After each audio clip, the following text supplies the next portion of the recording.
You got the job. You got the apartment. You finally have enough. So why does it still feel like it's about to disappear?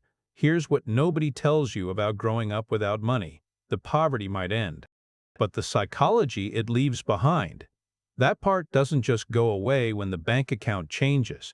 Stay with me, because what I'm about to share will completely change how you understand yourself or someone you love. Picture this. You're 7 years old.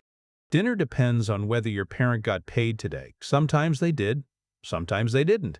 You didn't understand economics, but your brain understood something else entirely. The world is unpredictable. Resources run out, and safety, real safety, is never guaranteed.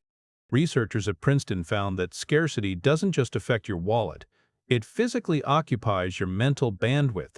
When your brain is constantly managing the anxiety of not enough, it has less space for everything else.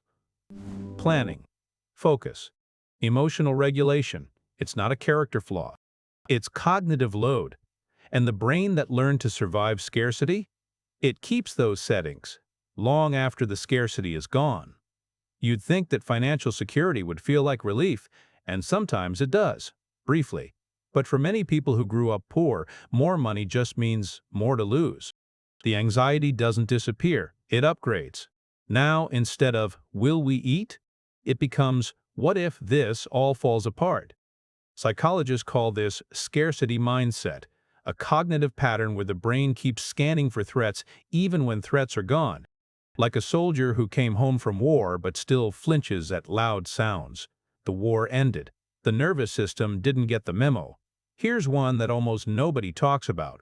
Many people who grew up poor feel deeply uncomfortable when they finally have money. They underspend. They hide purchases. They feel guilty ordering something expensive at a restaurant even when they can afford it. Why? Because somewhere deep down, having more than the people they grew up with feels like a betrayal. Psychologists call this class guilt, and it creates a strange push and pull where the person works hard to escape poverty, then punishes themselves for escaping it.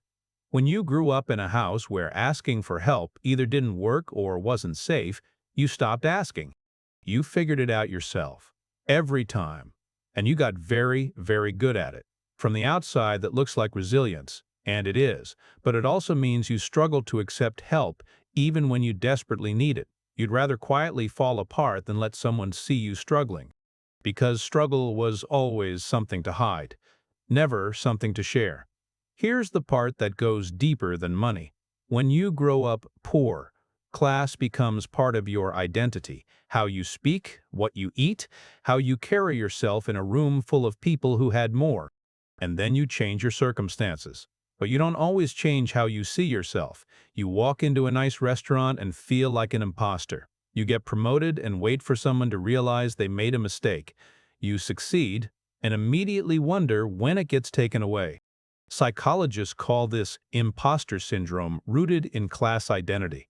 And research shows it's significantly more common in people who crossed economic lines during their lifetime. They changed their world. But part of them still lives in the old one, waiting, watching, ready for it all to fall apart.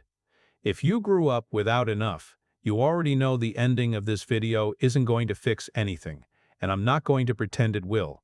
But maybe, just maybe, it named something that never had a name before. And sometimes that's where it starts. Not with money, not with therapy, just with someone finally saying, what you carried was real. What it cost you was real, and you didn't make it up. Share this with someone who needs to hear that today.